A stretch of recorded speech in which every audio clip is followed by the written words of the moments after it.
Sesaat lagi akan Anda dengarkan spesial program Dialog Sambang Parlemen. Acara ini dipersembahkan oleh Dewan Perwakilan Rakyat Daerah Kota Surabaya, Jalan Yosudarso nomor 18-22 Surabaya. DPRD Surabaya, Omah Curhat Arek Surabaya. Selamat pagi, terima kasih sahabat sonora dan masih terus bersama dengan siaran kami Radio Sonora Surabaya, part of Kompas Group. Sahabat sonora, kembali kami hadirkan program Dialog Sambang Parlemen bekerja sama dengan DPRD Kota Surabaya. Berbagai permasalahan di Kota Surabaya, isu terkait dengan kebijakan pengawasannya pun selalu kami hadirkan dan kami sebarkan informasinya sebagai edukasi dan juga diseminasi untuk Anda semua. Sahabat sonora, 12 November ini selalu diperingati sebagai Hari Kesehatan Nasional di Indonesia. Tema HKN 2025 kali ini adalah Generasi Sehat, Masa Depan Hebat. Tema ini sahabat menekankan bahwa berbicara masalah kesehatan, khususnya di generasi muda ini adalah investasi yang sangat besar bagi bangsa. Untuk mewujudkan tujuan utamanya nanti adalah terwujudnya Indonesia Emas 2045. Lantas bagaimana momentum Hari Kesehatan Nasional ini sekaligus menjadi catatan dari teman-teman DPRD terkait upaya membangun kesehatan di Kota Surabaya. Saya Andre Komarudin akan membahasnya dalam program perbincangan Dialog Sambang Parlemen selama 1 jam ke depan bersama dengan narasumber kami, Dr. Michael Lakswadimulyo MBA MS, anggota Komisi D DPRD Kota Surabaya dari fraksi PSI, dengan topik bahasan sekali lagi momentum Hari Kesehatan Nasional dan catatan DPRD terkait pembangunan kesehatan di Surabaya. Dr. Michael, apa kabar? Mas Andre, hujan-hujan kemana? Hujan-hujan, saya ingin tahu apa gebrakan dari Pemkot untuk masalah drainase. Maksudku itu ada namanya ronde toh. Enak banget ya, anget gitu. Dokter ya. Iya. Paling enak itu jahe. Tapi Jahe ya? Jahe. STMJ. Rasanya itu kalau di dada anget. Gitu. Ya. Karena gini ya, Betul. pada masa-masa sekarang, imunitas kita itu diuji. Betul. Jadi ini tadi ya, di Komisi D, teman-teman banyak yang wahing-wahing. Karena apa? Imunitasnya turun. Stres, capean, kemudian kena suhu yang seperti ini, nggak kuat. Betul. Jadi tadi ini yang pilek itu aja udah hampir 30% pilek semua tadi. Situasi ini mungkin juga ada di tempat kerja Anda, sahabat sonora ya. Kalau kita warga Surabaya pulang kerja ini sudah bingung dengan masalah jalan yang namanya juga Surabaya. Kalau banjirnya hilang, istilah yang tepat saya lebih setuju berdamai dengan banjir di Surabaya itu ya. Tapi kita hari ini nggak mengas banjir. Tadi udah dinotis sama Dr. Michael, sahabat sonora, kita butuh imun yang baik. Betul. Karena kenapa? Kita mau bahas masalah kesehatan. Surabaya itu kalau dibilang pencapaian udah sembarang kali sudah Surabaya tempatnya. Betul. Dan kita bangga. Iya. Karena artinya apa? Effortnya nggak hanya di pemerintah, tapi warganya juga support sistem di dalamnya. Iya. Tapi kalau berbicara masalah kesehatan, ini momentum banget, Dr. Michael. Nggak banyak orang tahu kalau 12 November itu Hari Kesehatan Nasional gitu ya. Ini jadi momentum banget kita ambil tema ini, Sobat Sonora, agar kita aware tentang masalah kesehatan di Kota Surabaya. Bagaimana DPRD Surabaya melihat peran dan upaya Pemkot dalam membangun kesehatan di kota tercinta kita ini, Dokter? Pemkot ini udah mati-matian berusaha ya untuk melayani masyarakat, baik menajamkan pelayanan di BPJS ya. BPJS yang dulunya hanya tutup sampai jam 5, sekarang udah sampai besok paginya. Betul. Jadi ini yang banyaknya pengembangan 24 jam ini sangat penting sekali, terutama untuk mengurangi beban pelayanan rumah sakit.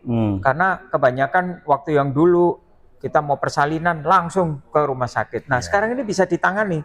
Bahkan pemasukan dari rumah sakit, dari puskesmas itu udah kelihatan sekali.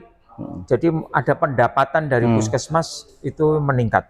Kemudian pelayanan untuk BPJS di rumah sakit itu tanpa disadari itu sudah tercover di puskesmas. Betul. Jadi rumah sakit ini sebagai tempat yang rujukan seperti itu. Sehingga tidak crowded, tidak ada kelihatan antrian, tidak ada yang istilahnya pelayanannya itu bisa Lama. menjadi buruk karena terlalu banyak kasus. Nah, sekarang kita terbagi, kasus yang bisa ditangani di puskesmas sudah ditangani di puskesmas. Bahkan kami sudah melakukan sidak di puskesmas-puskesmas itu. Nah, kemudian kita melihat, wow, luar biasa. Dinkes itu udah berbenah. Yang dulunya kita kasih peringatan gitu, ternyata 3 bulan atau 6 bulan ke depan itu sudah mengalami perbaikan. Bahkan nilai komplain atau istilahnya kinerja yang buruk dari puskesmas itu sekarang udah mulai ada peningkatan. Itu kami lihat dari kinerja bagaimana puskesmas itu bergerak, bertumbuh, yang dulunya 24 jam tapi dokternya nggak standby. Betul. Kita lihat apakah ini dokternya yang salah atau ketersediaan SDM. Nah, sekarang kita sudah ada pembicaraan mengenai bagaimana kita memberikan penyediaan SDM di puskesmas. Caranya apa? Mahasiswa yang baru lulus itu ada yang namanya internship. Betul. Internship itu dia sebelum melanjutkan spesialis, dia harus ada pengabdian kepada masyarakat. Dan mahasiswa-mahasiswa dokter yang masih baru lulus ini itu dimasukkan di puskesmas dan di rumah sakit. Itu sangat membantu untuk kasus-kasus yang tidak begitu berat. Mereka bisa melatih diri untuk bisa memberikan terapi. Dan tadi saya barusan rapat di Dinas Kesehatan mengenai internship ini. Jadi ini semoga aja lulusan-lulusan yang baru ini bisa memenuhi puskesmas yang ada di Surabaya. Karena apa? Mereka orang Surabaya. Betul. Jadi kalau Surabaya sendiri kekurangan dokter kan ya lucu gitu loh. Masa dia harus semuanya dilemparkan ke Papua, ke NTT dan lain sebagainya. Di NTT juga ada fakultas kedokterannya juga. Betul. Jadi istilahnya untuk pemerataan dokter itu kita penuhi dulu kota kita, penuhi dulu Jawa Timur. Baru setelah itu kalau sudah penuh maka mereka bisa mengabdi ke luar pulau. Ini yang saya bahas dari ketersediaan tenaga dokter, tenaga medis di puskesmas, rumah sakit maupun di klinik-klinik yang ada di Surabaya. Puskesmas, kita setuju ini gerbang pertama untuk layanan kesehatan masyarakat. Di Surabaya ada sekian kecamatan. Pasti satu kecamatan ada satu puskesmas. Ada. Jadi kemarin kita mengadakan evaluasi. Mungkin sebelum-sebelumnya tidak ada evaluasi, kepala puskesmas diundang seluruhnya. Kemudian mereka bisa mengutarakan kira-kira kebutuhannya itu apa? Alat kesehatan kah? Apakah dokternya? Ataukah mereka perlu perluasan di puskesmas? Dan ini dikeluarkan dari pimpinan puskesmas. Dari situ kita mengawal dana yang ada, efisiensi yang ada. Karena apa? 1 kesehatan, 2 pendidikan. Itu tidak boleh terlalu banyak dipotong. Karena itu yang langsung berkaitan dengan kebutuhan primer dari warga. Oleh sebab itu kita melihat apa sih yang paling penting di pelayanan kesehatan ini. Nah, itulah yang kita minta dari kepala puskesmas, dari pimpinan dinas kesehatan itu bisa mengutarakan kebutuhannya. Dan di samping itu kita juga mencocokkan dengan anggaran yang mungkin sudah efisiensi. Kemudian apa dasarnya kita melakukan pengalokasikan anggaran ini untuk pengembangan puskesmas itu. Juga untuk rumah-rumah sakit Pemkot yang sekarang ini lagi direncanakan untuk dibangun. Betul. Kedepannya kita akan punya beberapa rumah sakit baru lagi ya Dokter Michael ya. Tentu saja harapannya ini memperluas akses masyarakat di berbagai bagian kota Surabaya ini untuk mengakses kesehatan. Artinya yang tinggal di Surabaya Barat nggak usah ke rumah sakit yang ada di Surabaya Timur. Iya, betul. Itu juga sebaliknya. Betul. Fleksibilitas, efisiensi waktu juga menjadi pertimbangan. Iya. Dari mapping problem, ngobrol santai dengan para kepala puskesmas, apa ternyata kebutuhan mendasar yang mereka butuhkan? Tentunya mereka juga punya kebutuhan, ada beberapa yang SDM, dokter, penambahan dokter, karena apa? 24 jam. Oke. Jangan sampai dokter yang pagi dilanjutkan ke Betul. malam sehingga besoknya sudah Capek. mereka akan kecapean. Dan itu didampingi juga dengan tenaga medis yang lain. Kemudian yang kedua ada beberapa alat-alat kedokteran yang perlu dipenuhi. Ya, misalnya USG, ada kemudian ada beberapa peralatan laboratorium kecil yang sederhana, itu harusnya mereka sudah punya. Tapi ini beberapa pengembangan untuk laboratorium itu masih belum karena tenaganya yang belum ada. Ada lagi alat USG-nya ada tapi belum ada operatornya karena harus melalui pelatihan seperti itu. Nah, itu yang perlu dilakukan di puskesmas. Baik. Saya rasa puskesmas sudah berbenah. Saya setahun ya bertugas sebagai anggota dewan. Saya melihat begitu pesat kemajuan yang ada. Jadi ternyata tidak sia-sia kami melakukan pendekatan, kemitraan yang luar biasa dengan Dinas Kesehatan, dengan Dinsos untuk keluarga yang tidak mampu, dan untuk rujukan BPJS juga kami perhatikan. Berkaitan dengan masalah rujukan BPJS ini menarik karena faktanya ada di lapangan adalah terlepas ini kebijakan internal BPJS, pesan yang tertangkap adalah masyarakat sekarang kok kuota pengobatannya dibatasi banget ya. Sebulan hanya boleh periksa 1 poli, sementara dia kebutuhannya mungkin beberapa poli. Demikian juga yang ditangkap pola komunikasi yang kurang harmonis dalam tanda petik antar Vaskes 1 dengan Vaskes 2 dalam menentukan ini pasien PRB atau bukan. Menangkap sinyal-sinyal keresahan masyarakat itu juga enggak, teman-teman? Iya, dan kita sangat keras ngomong mengenai itu ya, rujukan.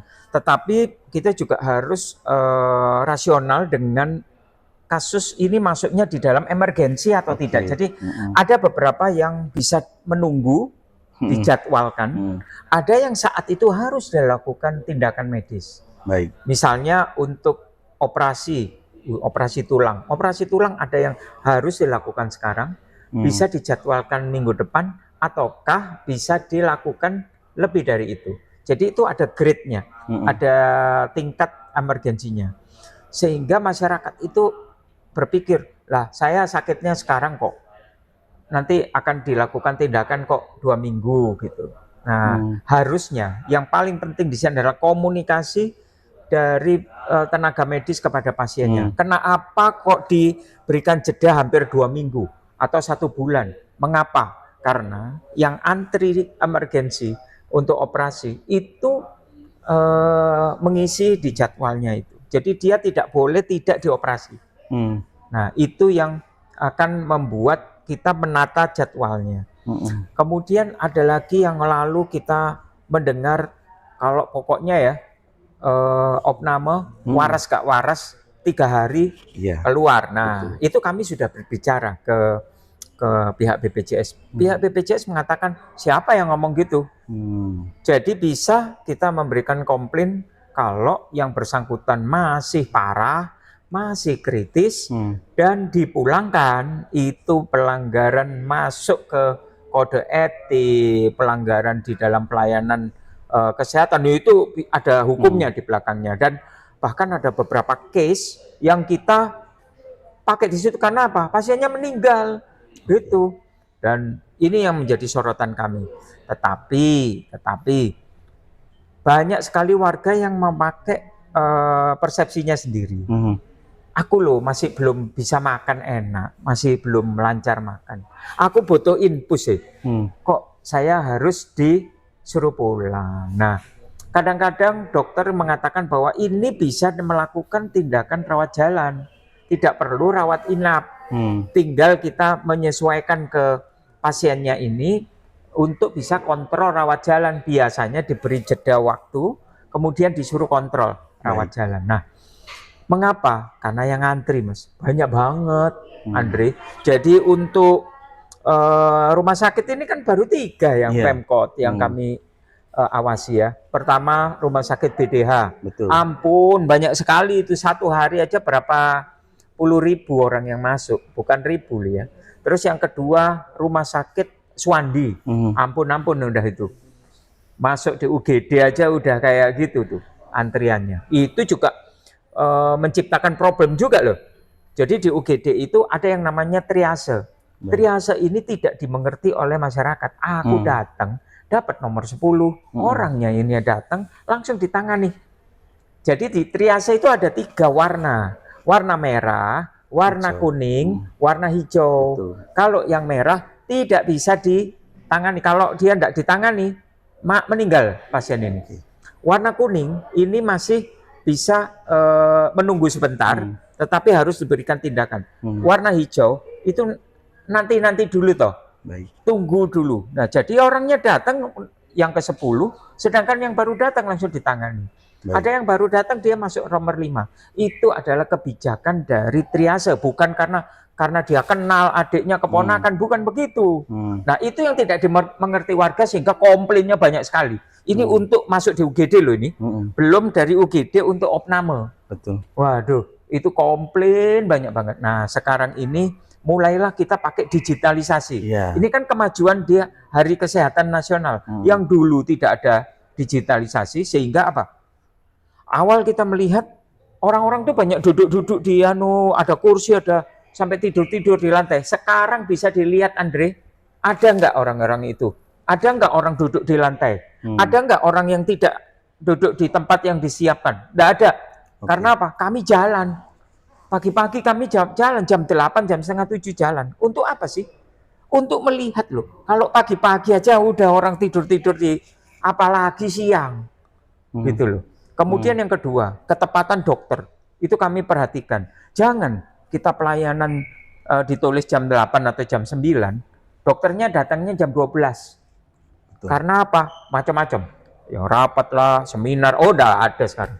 Karena apa? Yang nunggu ini kalau tidak bisa dilayani, dia akan numpuk sampai sore. Betul. Apa yang harus dilakukan? Digitalisasi yang kita pertajam. Jadi Andre itu kalau sakit, Andre bisa tahu bahwa aku ini dilayani jam berapa. Oh. Jadi seperti naik pesawat. Saya ini mau terbang jam berapa? Misalnya mau ada reschedule, di situ juga ditulis reschedule. Seperti itu, Andre. Sampai menerima obat. Jadi penerima obat, Andre sudah dapat itu duduk di apotek melihat ini nanti urutan yang keberapa, kurang lebih jam berapa itu obat akan keluar. Itu baru yang namanya kemajuan. Dulu nggak ada. Berapa tahun yang lalu belum ada. Orang-orang masih tidur di bawah. Sekarang kita kalau melihat ada pasien, keluarga pasien yang lesehan atau tidur di lantai, itu pertama satpam saya panggil dulu. Yang kedua, wakil direktur khusus untuk pelayanan medik itu langsung dapat catatan. Dan harus diurai masalahnya. Hari itu juga. Untuk dokter yang suka terlambat, untuk dokter yang mungkin banyak sekali urusannya dan tidak on time di dalam pelayanannya, sehingga orang-orang itu akan numpuk, itu juga akan mendapatkan record untuk kinerjanya. Apakah dokter ini masih bisa dipertahankan di rumah sakit itu, ataukah dia dipindahkan ke rumah sakit yang mungkin pasiennya tidak begitu crowded. Jadi kalau crowded, dokter itu harus cekatan untuk melakukan segala sesuatu sehingga orang itu enggak antri dan menunggu lama. Banyak kemajuannya. Andre bisa melakukan sidak di rumah-rumah sakit, 3 rumah sakit ya. Kalau Eka Candrarini, ya karena pasiennya masih kurang. Betul. Jangan disidak di situ, nanti bingung. Loh, ini pasiennya kok nggak ada. Tapi kalau mau sidak itu di BDH dan di Suwandi, bagus sekali.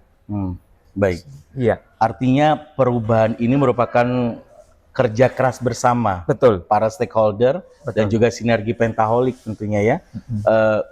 Karena kalau kita mau membandingkan, kita akui saja lah pengalaman kemarin. Sampai Pak Wali Kota pun marah-marah saat sidak, ya karena memang ada alasannya.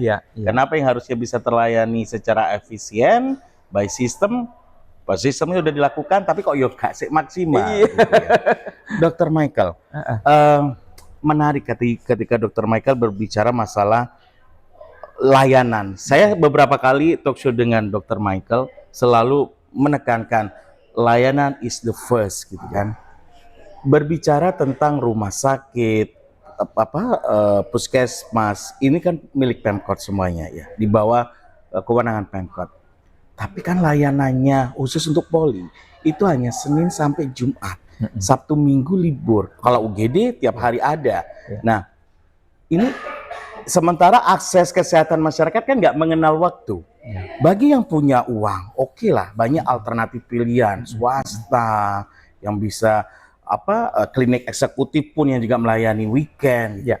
Tapi bagaimana untuk masyarakat yang kurang mampu? Oke, pertanyaan ini saya langsung tanyanya ke BPJS. Bagaimana kalau orang itu menghadapi kekritisan itu di hari Sabtu dan hari Minggu? BPJS mengatakan pergi dia ke rumah sakit swasta pun BPJS akan ganti. Wow, keren. Aku bilang bener ya Bu, ini kata-kata termasuk keputusan loh. Karena yang ngomong kan Direktur BPJS, Ibu Hernina ya. Dan dia bilang betul. Jadi kalau masyarakat ada emergensi, kritis dan lain sebagainya, dia tidak harus pergi ke rumah sakit swasta. Namanya kritis loh. Jadi kan rumah sakit yang terdekat dia bisa datang. Dan kalau memang dikatakan bahwa ini harus ditangani, maka itu bisa diklaim. Rumah sakit itu bisa mengeklaim. Tidak boleh mengeluarkan pasien ini. Jadi kalau sampai pasien ini, maaf, disuruh keluar dan meninggal, itu berita acara langsung keluar. Jadi itu yang tidak boleh, dan itu didengarkan oleh Persatuan Rumah Sakit Surabaya, dan ada perwakilan beberapa rumah sakit swasta. Jadi itu tidak bisa main-main, apalagi warga ini, warga tidak mampu, warga miskin dan kritis kondisinya. Tidak boleh ada rumah sakit, termasuk rumah sakit swasta, itu menolak pasien. Karena BPJS sudah mengatakan, saya yang akan membayar itu. Nah, itu. Dan saya sih pernah ada beberapa case yang kita coba ya, ternyata betul juga ya dilakukan. Cuman pada waktu kita menanyakan beberapa rumah sakit pimpinan dan lain sebagainya, kadang-kadang agak lambat ininya, klaimnya. Jadi klaimnya mungkin dibayar sekian lama gitu. Nah, itu yang membuat rumah sakit swasta itu agak pegah istilahnya. Waduh, si urusannya bulet ini gitu. Tapi BPJS juga berbenah di Hari Kesehatan Nasional ini. BPJS juga punya peran yang gede banget, gitu. Nanti kita bahas mengenai khusus pelayanan BPJS yang bertambah bagus untuk pelayanannya. Baik, pengalaman itu adalah pelajaran yang berharga. COVID pernah melanda Surabaya. Ya. Tentu saja kita harapannya nggak akan ada lagi terjadi. Tapi warning system dan kesiapan apa ya sudah dilakukan oleh Surabaya ya? Belajar dari pengalaman itu, kalaupun itu nanti terjadi, gak kopuh mana Surabaya gitu loh. Ini gimana? Surabaya sudah ada beberapa titik-titik untuk itu. Jadi ada Tagana, ada tim reaksi cepat, ada 112, dan ada beberapa tempat yang dulu ada yang di Indrapura itu tahu ya, ada beberapa titik-titik juga. Rumah sakit lapangan. Iya, yang disiapkan bila ada bencana.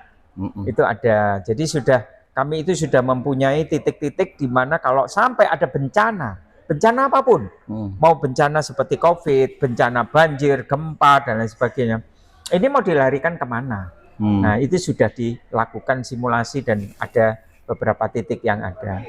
Dan saya berpikir bahwa Surabaya ini harus mengerti bahwa sebenarnya warga itu sudah dilindungi oleh Jasara Harja.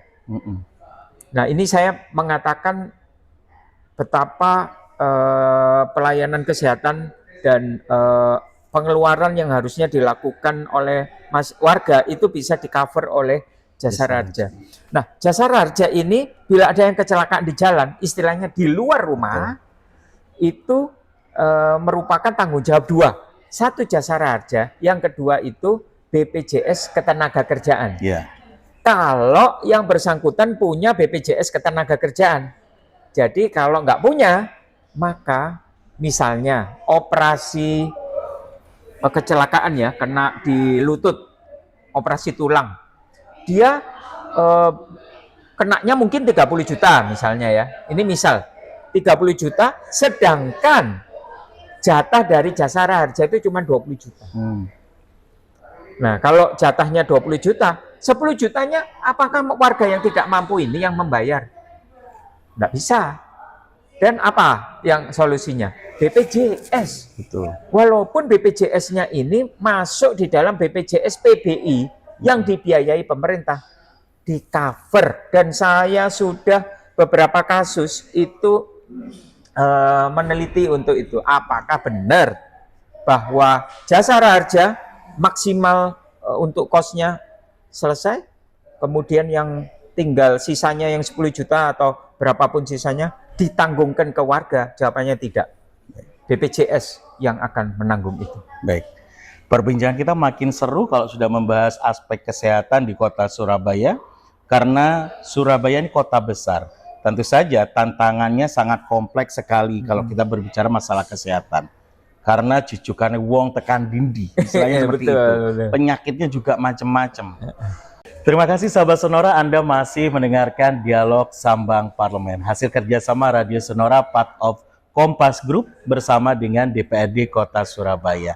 Kita masih membahas dan mengevaluasi sejauh mana kekuatan Surabaya sebagai kota yang sehat dengan berbagai aspek yang ada di dalamnya dalam momentum Hari Kesehatan Nasional yang jatuh setiap tahunnya setiap tanggal 12 November. Masih bersama dengan narasumber kami pagi hari ini, sahabat Sonora, ada Dr. Michael Laksodimulyo MBA MKes. Beliau adalah anggota Komisi D DPRD Kota Surabaya dari fraksi PSI. Dokter, kalau kita berbicara tentang Surabaya, tadi sebelum iklan saya bilang, Surabaya itu kota besar. Artinya kalau Surabaya dibandingkan dengan kota yang bukan besar, tantangan kesehatannya pasti beda. Iya. Gitu ya. Kompleksitas jenis penyakitnya pun beda gitu ya.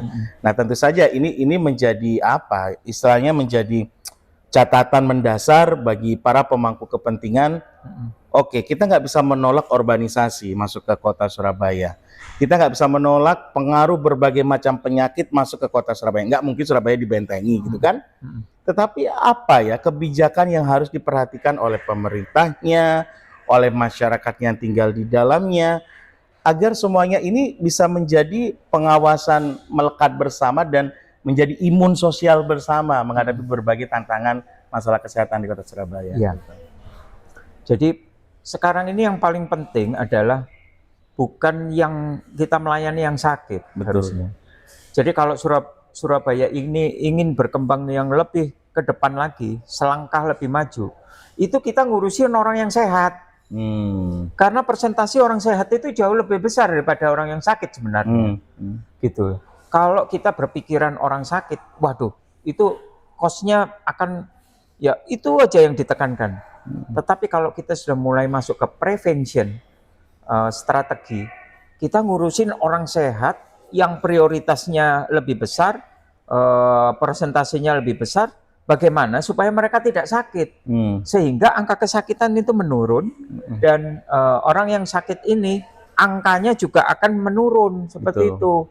Nah, bagaimana itu? Tentunya dari beberapa penyakit-penyakit yang jadi sumber penyakit itu sebenarnya menurunkan angka diabetes misalnya, menurunkan angka orang-orang yang penyakit-penyakit virus misalnya. Nah, waktu yang lalu itu kan kita berpikir ada peristiwa itu Mak Andre yang 34 penggerbekan itu, sus 34 pasang ya, 34 orang 34 orang. yang tercakup itu ternyata 29 diantaranya itu terkena HIV AIDS. Bayangkan, rapot kita udah bagus nih, pelayanannya udah bagus, rusaknya itu kena angka HIV AIDS-nya itu naik. Lah kenapa? Karena perilaku seksual yang nyeleneh gitu loh, yang nggak betul. Nah, hal inilah yang membuat harusnya rapot pelayanan kesehatan di Surabaya itu bagus. Itu kita nih nggak bisa cum laude itu gara-gara ada yang faktor-faktor ini. Nah, waktu kita periksa kaget kita, dari 34 29 kena HIV AIDS. yang rodok lego itu 29 itu KTP-nya bukan KTP Surabaya.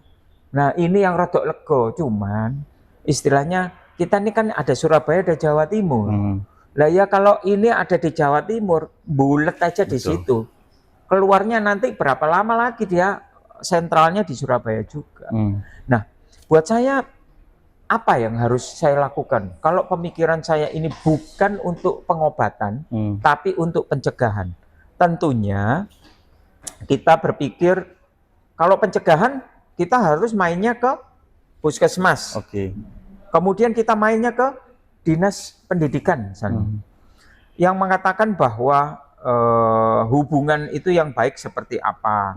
Jadi jangan sampai orang yang terkena HIV/AIDS itu diberikan stigma yang buruk. Karena apa? Kalau mereka mendapatkan stigmatisasi, maka mereka ini akan berpindah, akan sembunyi. Sembunyi kalau dia bertobat nggak masalah, Andre. Tapi sembunyi kalau dia melakukan secara diam-diam, maka penyebaran virus ini tidak pernah akan berkurang. 2022 Andre angkanya itu 800 sekian, 833 sekian ribu. Tetapi 833 orang yang terkena. Tetapi pada waktu 2023 itu 22 ya, itu naiknya 22%. Jadi 1122. Jadi banyak banget. Nah, kami berharap pada hari kesehatan ini angka itu kan keluar nanti. Apakah itu bertambah tinggi ataukah bertambah menurun? Itu angka rapot merah loh. Angka rapot merah itu HIV/AIDS-nya bagaimana, stuntingnya bagaimana, Andre. Sebaik-baiknya pelayanan kita di Surabaya, kalau sampai stuntingnya naik, nggak bakal bisa cum laude. Walaupun ini A, pelayanan A, tidak ada komplain ini, tapi stuntingnya tinggi. Buyar udah itu angka Surabaya. Kemudian yang kedua untuk HIV/AIDS-nya. HIV/AIDS tahu-tahu Surabaya menjadi tempat yang ada tumbuh untuk komunitas-komunitas yang menimbulkan HIV/AIDS yang meningkat. Oleh sebab itu pencegahan ini penting banget. Yang saya dengar yang zaman dulu atau beberapa tahun yang lalu, wis toh nggak apa-apa, kalau mau jajan nggak apa-apa, tapi bawa kondom, betul? Saya sebagai dokter mengatakan kondom itu tidak bisa melindungi kita dari penyakit AIDS karena virusnya sama pori-porinya kondom itu lebih besaran pori-pori kondom. Jadi dia tidak bisa menjamin tidak tertular AIDS karena AIDS itu virusnya itu bisa tembus sama kondom itu tembus. Jadi orangnya apakah nggak bisa kena AIDS? Bisa. Lah sekarang anjurannya piye? Akhirnya pada waktu kita ngomong begitulah ya daripada nggak pakai kondom wis nggak karu-karuan, mending pakai kondom karena bukan hanya AIDS saja, tapi ada penyakit kelamin yang juga meresahkan. Nah seperti itu. Kalau penyakit kelamin di Surabaya ini sudah lumayan berkurang karena adanya penutupan beberapa lokalisasi. Kemudian yang kemarin itu Moro Seneng itu tahu-tahu masih ada hingar-bingar, terus dari DPRD langsung menyorot itu dan ini mulai itu controlling seperti itu loh yang penting itu. Dan hasilnya memang ada penurunan angka penyakit seksual ya. Penyakit seksual kulit dan sebagainya itu ada penurunan karena ya itu tadi. Tapi sekali lagi kita tidak mau kecolongan untuk stunting. Kita nggak mau kecolongan mengenai HIV/AIDS. Karena ini adalah rapot merah yang harus kita tekan. Semoga angka yang di 2025 ini kita mendapatkan kelegaan. Bisa tahun yang kemarin naik 22% mungkin. Insya Allah ini bisa turun gitu ya. Semoga aja karena kami belum mendapatkan data yang baru.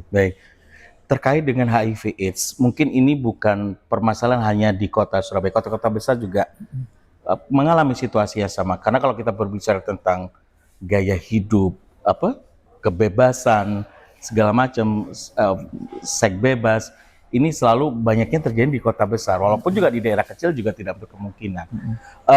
artinya adalah harus ada sistem tata laksana masalah AIDS ini dari tingkat puskesmas itu bisa diakses oleh masyarakat terkait dengan masalah AIDS ini. Iya. Gitu ya. Kalau tidak salah, mohon nanti dibetulkan dokter, sebenarnya ada tes HIV/AIDS gratis yang disediakan pemerintah di tingkat puskesmas. Ya, dokter, VCT, ya. Nah itu mungkin bisa dijelaskan itu aksesnya bagaimana masyarakat? Ini yang termasuk prestasi, ya. Jadi di Surabaya ini ada 122 tempat untuk bisa memeriksakan diri. Di puskesmas 63 kalau nggak salah, kemudian 30 sekian itu di rumah sakit, yang lainnya itu bisa di klinik yang dibentuk oleh Pemkot. Ada beberapa klinik yang dibentuk oleh Pemkot untuk pemeriksaan itu. Itu pertanyaan yang bagus. Jadi mereka itu yang penting punya gejala-gejala, Andre. Yang penting itu kita ini mengerti kenapa kok kita harus periksa itu gitu loh. Pertama, tahu-tahu ada penurunan berat badan yang signifikan. Misalnya ngedrop berat badannya. Hari ini sekian terus. Kalau kayak Andre gini seneng, waduh aku tambah kurus gitu ya, tambah ganteng aku. Tapi kalau yang buat pasien yang biasa, tambah kurus. Kalau yang penurunan berat badan itu ada dua yang kita pikirkan. Kalau dia batuk-batuk, artinya dia ada TBC. TBC juga turun dia, kurus. Bisa nyekukruk gitu ya. Nyekukruk itu apa ya bahasa Inggrisnya ya? Kehabisan. Bukan, ini nekuk. Lebih ya, itu bungkuk batuk-batuk gitu ya. lama. Terus kemudian kalau HIV/AIDS, dia kelihatan sekali matanya bisa agak cekung, ininya kurusnya itu kurus seperti itu. Dan paling penting di sini Andre, kita itu jangan melakukan stigmatisasi di kampung, karena biasanya iku lho kena HIV/AIDS itu langsung orangnya kalau bisa diusir dari kampung, sehingga kampung itu dinyatakan nol HIV/AIDS-nya. Bukan seperti itu. Jadi yang benar adalah mulai dari dukungan keluarga, dukungan dari lingkungan KSH dan lain sebagainya. Itu bisa disembuhkan, itu yang paling penting. Jadi HIV itu bisa disembuhkan, bisa ada obatnya. Dan ada keteraturan untuk mengkonsumsi obat, sama seperti TBC. Nggak bisa bolos satu kali pun nggak bisa. Jadi harus teratur, TBC 6 bulan. Kalau yang ini lebih lama lagi. Nah itu harus diingatkan KSH-nya. Mas, ya opo, obatnya wis diombe gorong. Nah itu. Terus diingatkan. Kemudian kita memberikan kebesaran hati kepada yang bersangkutan bahwa barang ini bisa disembuhkan. Nah itu. Kemudian yang berikut itu adanya anjuran kepada tokoh-tokoh agama. Kalau kita mendapatkan kasus-kasus yang seperti ini, itu jangan dimasukkan ke istilahnya itu masuknya ke moral gitu loh. Wah, iki pasti mlebu neraka. Kok iki buak. Nanti enggak, kok iki sampah masyarakat. Enggak ada seperti itu.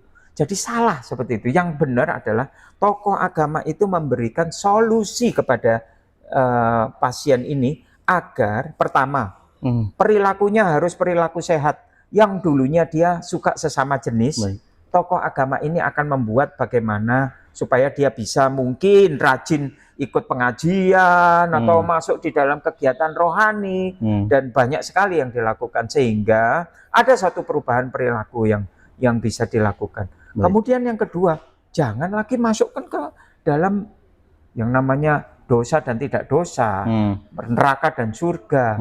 Jangan, berikan solusi. Karena apa? Perilaku yang seperti itu butuh waktu untuk penyimpangan seksual, itu butuh waktu untuk bisa masuk ke dalam perilaku yang sehat.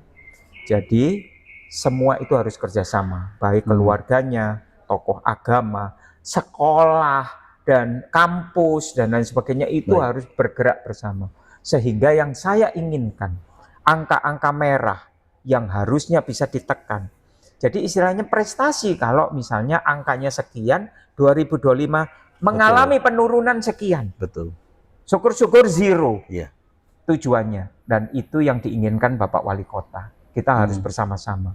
Stunting, HIV/AIDS, dan beberapa penyakit-penyakit yang harus kita keluarkan dari kota Surabaya. Ini Andre. Baik. Artinya sahabat Sonora, masalah mindset, merangkul orang dengan gejala-gejala penyakit yang tadi menjadi skala prioritas kota Surabaya, TBC, HIV/AIDS, merubah kebiasaan masyarakat itu yang paling penting ya. Iya. Artinya pemerintah memfasilitasi dengan teknologi apapun, Iya. pengobatan apapun. Betul. Kalau saya akses ya percuma gitu ya, Betul. Dr. Michael ya. Tapi yang yang benar-benar yang saya puji ya, ada satu tindakan wali kota kita yang bisa dilihat oleh seluruh warganya untuk mencegah seperti HIV/AIDS itu. Apa yang dilakukan wali kota kita? Setiap dia tampil di televisi, setiap kali dia ada di media massa, yang dilakukan adalah dia menggandeng istrinya. Artinya pesan yang tidak diutarakan, yaitu setialah kepada istrimu satu orang untuk selama-lamanya. Baik. Tidak dikeluarkan. Tetapi itu adalah pesan-pesan untuk warga Surabaya. Kalau itu bisa dilakukan, yang namanya HIV/AIDS itu bisa kurang. Yang namanya penyakit-penyakit kelamin, penyakit kulit, dan yang nggak benar itu bisa berkurang seperti itu. Jadi poinnya adalah setia. Itu yang dikatakan Pak Wali Kota, walaupun dia bukan seorang dokter, tapi dengan perilakunya, begitu dia mencintai istrinya, kemana-mana selalu ada Bu Rini. Nah, itu yang membuat hati saya itu tergugah. Ini keren. Baik. Dr. Michael, berbicara skala prioritas, setiap aspek bidang pembangunan, infrastruktur, pendidikan, termasuk kesehatan pasti punya skala prioritas program. Untuk bidang kesehatan di Surabaya sampai akhir tahun ini apa yang menjadi skala prioritas? Kita akan menurunkan angka-angka yang seperti kayak demam berdarah, yang sekarang ada pergantian musim. Itu kan demam berdarah nanti kan akan, nah itu bisa diantisipasi. Kemudian untuk angka-angka yang berkaitan dengan pernikahan dini dan lain sebagainya, itu karena apa? Karena berkaitan dengan stunting. Pernikahan dini yang tidak siap, tidak adanya gizi yang dipantau, kemudian kelahiran anak yang mungkin BBLR itu berat badan rendah ya. Betul. Jadi itu akan menimbulkan efek pertumbuhan anak ini terganggu. Dan bila terganggu maka kecerdasannya juga terganggu. Betul. Kemudian faktor untuk memaksimalkan imunisasi, vaksinasi itu juga harus cakupannya itu harus bisa lebih besar. Kemudian untuk menekan angka kematian pada ibu persalinan, ibu hamil dan yang persalinan, itu juga akan dipantau juga. Berapa sih angka ibu-ibu yang bisa melahirkan, dan faktor angka kematiannya itu bisa juga ditekan. Kalau itu ada, maka prestasi itu akan menjadi baik. Kemudian ada lagi untuk penyebaran penyakit menular, itu bisa ditekan. Misalnya TBC. TBC ini kan sudah menjadi sorotan buat kita. Surabaya akan menuju ke kota bebas TBC. Nah, itu harus melihat bahwa kepadatan penduduk kita ini untuk bisa nyetop yang namanya TBC itu bukan mudah. Tetapi kalau dari keluarga, pasien, kemudian dari kader KSH, kader Posyandu, PKK dan lain sebagainya ini kompak. Maka yang namanya informasi, itu loh, di sana itu butuh bantuan. Orang tidak mampu, tidak bisa berobat, tapi dia bisa aksesnya itu bisa jemput bola istilahnya. Nah, titik-titik inilah yang sekarang ini menjadi prioritas. Sebab kalau sampai angka-angka itu meningkat, tidak ada penurunan, prestasi kita tidak akan terlihat di dalam pelayanan kesehatan di Surabaya. Pengennya ngobrol lama. Kalau saya itu ngobrol dengan Dr. Michael, nggak pernah saya itu merasa waktu itu lama ya. Tiba-tiba produser udah kasih kode, cukup gitu ya. Baik, karena berbicara masalah kesehatan kompleks banget dan tidak mungkin hitungan 1-2 hari menyelesaikan berbagai persoalan di dalamnya. Terlepas dari achievement, apresiasi, prestasi yang diperoleh Pemkot Surabaya di bidang kesehatan, pasti ada catatan yang harus disampaikan oleh teman-teman di DPRD terkait dengan fungsi pengawasan yang terhadap pemerintah. Momentum kesehatan, Hari Kesehatan Nasional ini, apa catatan dari DPRD untuk Kota Surabaya? Ya, yang saya perhatikan adalah banyak sekali masyarakat itu komplain karena dia tidak mendapatkan informasi kesehatan yang benar. Oleh sebab itu, marilah tenaga-tenaga kesehatan ini masih ada momen Hari Pahlawan juga.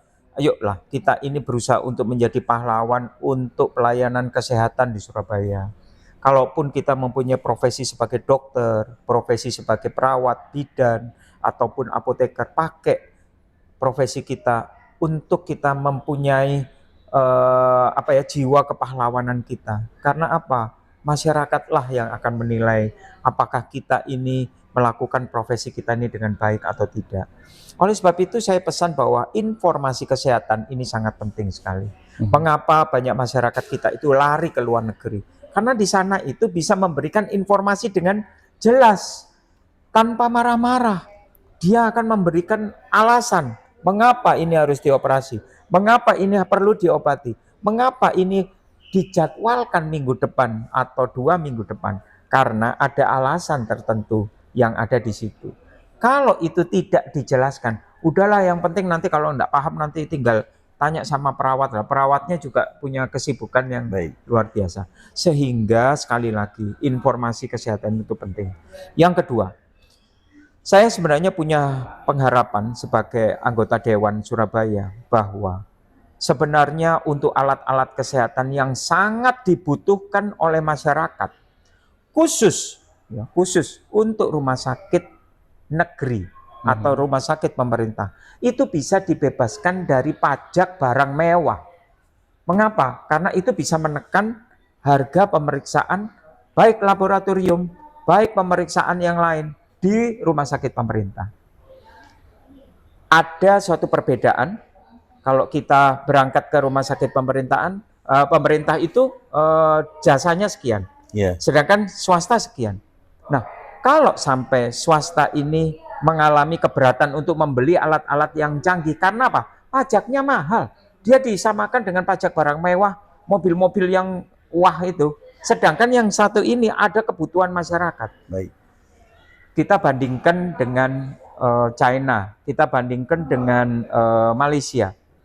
Itu tidak ada pajak yang memberatkan untuk semua kebutuhan yang dibutuhkan oleh masyarakat.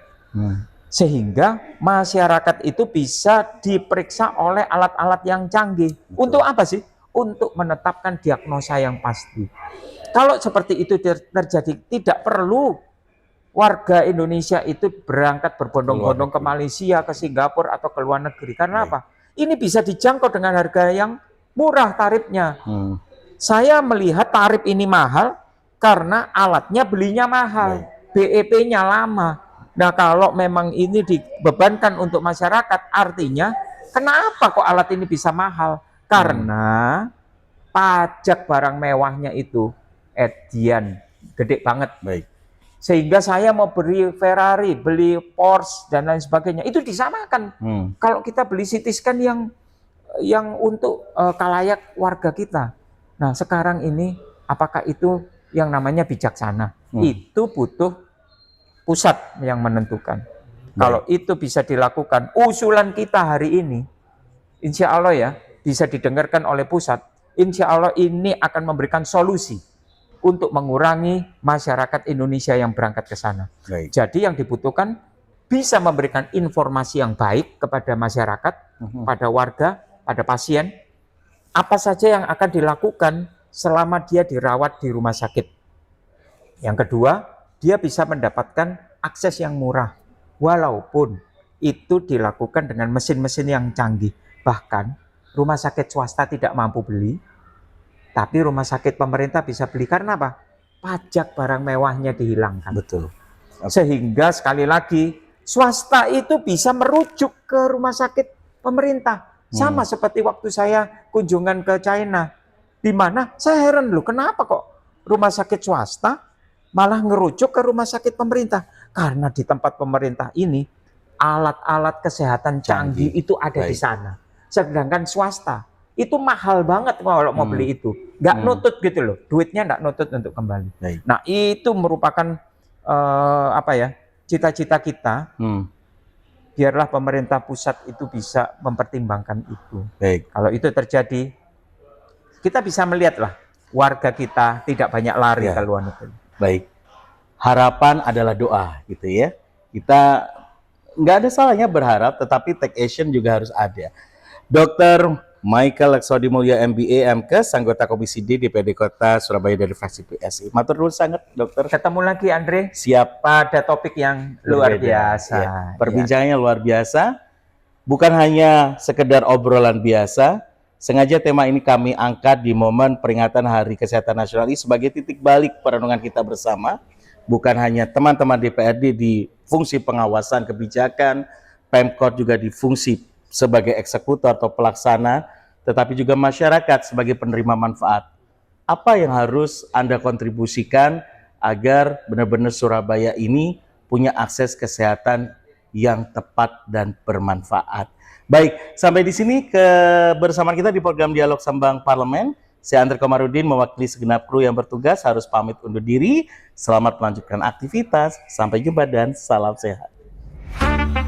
Terima kasih telah Anda dengarkan spesial program Dialog Sambang Parlemen. Acara ini dipersembahkan oleh Dewan Perwakilan Rakyat Daerah Kota Surabaya, Jalan Yosudarso nomor 18-22 Surabaya. DPRD Surabaya, Omah Curhat Arek Surabaya.